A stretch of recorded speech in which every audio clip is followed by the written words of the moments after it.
Carla, bom, essa questão, né, da licença ou do licenciamento ambiental, uma questão que ainda vai gerar repercussões. Diego, boa tarde para vocês, que eu Boa entrei tarde. aí no meio da entrevista também. Diego, vai gerar repercussões e, na verdade, como a própria ministra já antecipou aí, pode cair, né, na judicialização. O governo vai estudar alternativas, a própria ministra também adiantou, né, ver como é que pode recompor alguma coisa nesse sentido. Mas ela também disse, né, uma bancada forte, a bancada ruralista, é um tema que não é de hoje. Então é isso, Diego, tem que, até a gente, em termos, né, de reportagem, a gente tem que olhar isso com muita calma para ver exatamente como é que tudo isso está mudando na ponta e o que tem que ser feito, porque, enfim, de novo, também a ministra lembrou, a gente terminou a COP na semana passada, né, uma conferência de clima importante que não dá para ficar ignorando esse tema por mais que queiram, enfim, por interesses apenas econômicos. Tânia, e a ministra falou que não é um relacionamento amoroso nem amizade, né, para esses rompimentos assim, de rompante, como fizeram no Hotel Alcolumbre. Na verdade, achei interessante até o posicionamento da ministra Gleisi Hoffmann pelo seguinte, né, quando ela fala todo mundo é adulto, tem que ter responsabilidade com o país.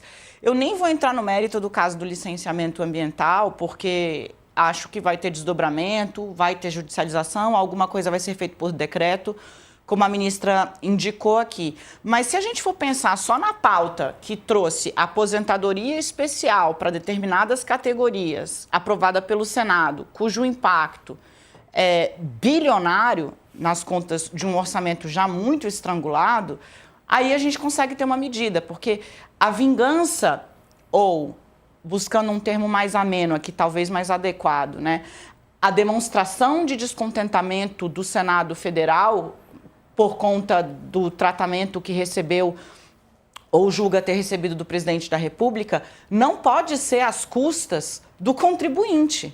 Não pode ser às custas da estabilidade financeira, da estabilidade orçamentária do país. Ou não deveria ser, né? Embora a gente tenha visto esse expediente, e ele não é nem sequer inventivo, sabe, Sárzia? Se a gente for olhar para trás, pensar um pouco no que fez Eduardo Cunha no governo Dilma, e eu não estou comparando aqui o Eduardo Cunha e o Davi Alcolumbre, né, por favor.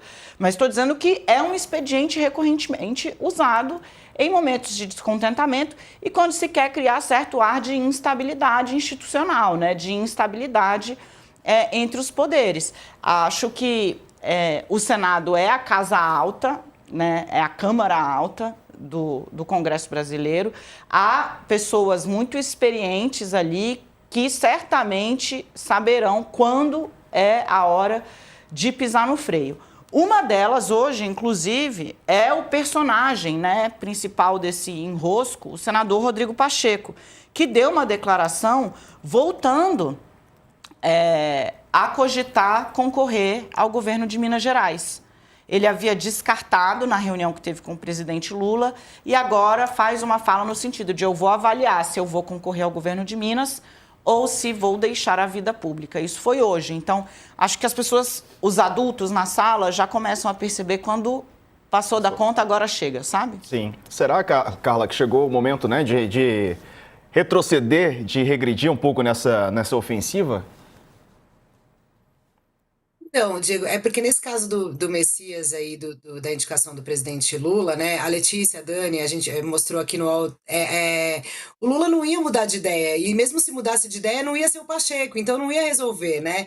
Então, assim, é aquela coisa, olha, essa pressão que você tentou, eu já descartei, vamos para as próximas negociações.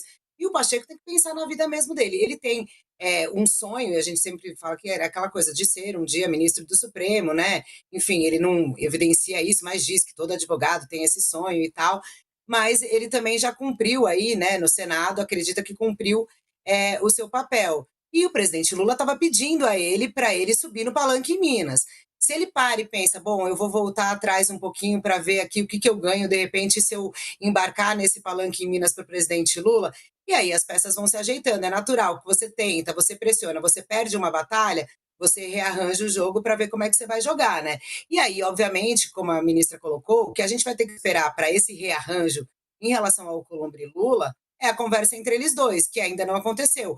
Ontem o presidente Lula chegou no Planalto, viu a ausência do Alcolumbre e do Mota e decidiu fingir que não era ali com ele muito, entendeu? Não estava para também muitos amigos, que também a gente tem retratado aqui. O Lula não vai ceder facilmente assim, vocês estão tem ali uma ala no Planalto que fala, não, vamos então para o embate com eles, vamos mostrar o que o Congresso está indo contra, né, taxar ricos, enfim, tem ali um discurso para colocar o Congresso também numa posição desconfortável perante a sociedade. Então, essas peças se rearranjam. E aí, com essa sinalização que a Dani traz do Pacheco, é um pouco isso. É também essa ala Pacheco-Alcolumbre, colocando um pouco o que eles vão levar para essa mesa de discussão. Porque é isso, não tem como essa institucionalidade ser completamente rompida. Enfim, vai ter que se ajeitar de um jeito essas peças. Tá certo. Carla, obrigado pela participação conosco. Beijo para você. Bom trabalho aí em Brasília. Obrigada, gente. Um beijo para vocês. Bom programa. Até mais. Valeu. Agora, curioso, né, que a própria Gleisi, a ministra, foi quem indicou, ou indicou não, né, mas quem patrocinou, digamos assim, o nome do Hugo Motta para a presidência da Câmara. Que ali não tinha... Não tinha muito para onde ir, Não né? tinha para onde ir, né? Se o PT tenta uma operação, o que acontece, né? O Hugo Motta, para quem está chegando agora e está tentando talvez entender assim o que é que está acontecendo, porque foram tantos rompimentos ao longo dessa semana, que no caso do presidente da Câmara, Hugo Motta, eu acho que vale a gente rememorar. Primeiro, ele rompeu com o líder do PT na casa, o Lindbergh Farias. Falou que não conversa mais com o Lindbergh, que não quer mais ser amigo dele, não quer mais ter relação institucional com ele, não quer mais nada.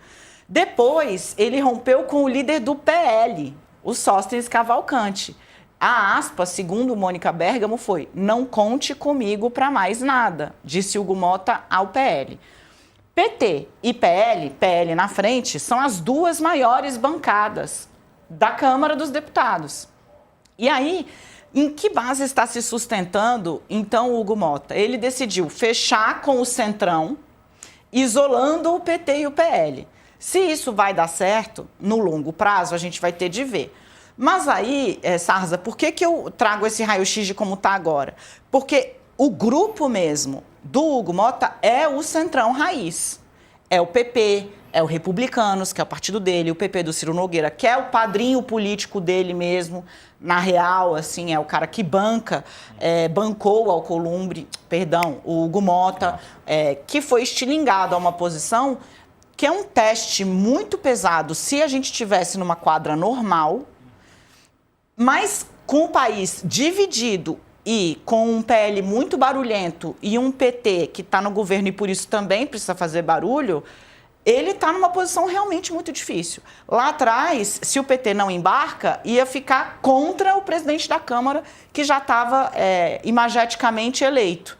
Agora tem que lidar aí com essa dualidade dele, né? O Hugo Motta está pendular, ficava uma para o governo, uma para a oposição. Uma para o governo, outra para a oposição. Quando ele percebeu, eu acho que era ele quem estava apanhando dos dois lados, ele decidiu romper e ver o que acontece. Vamos ver.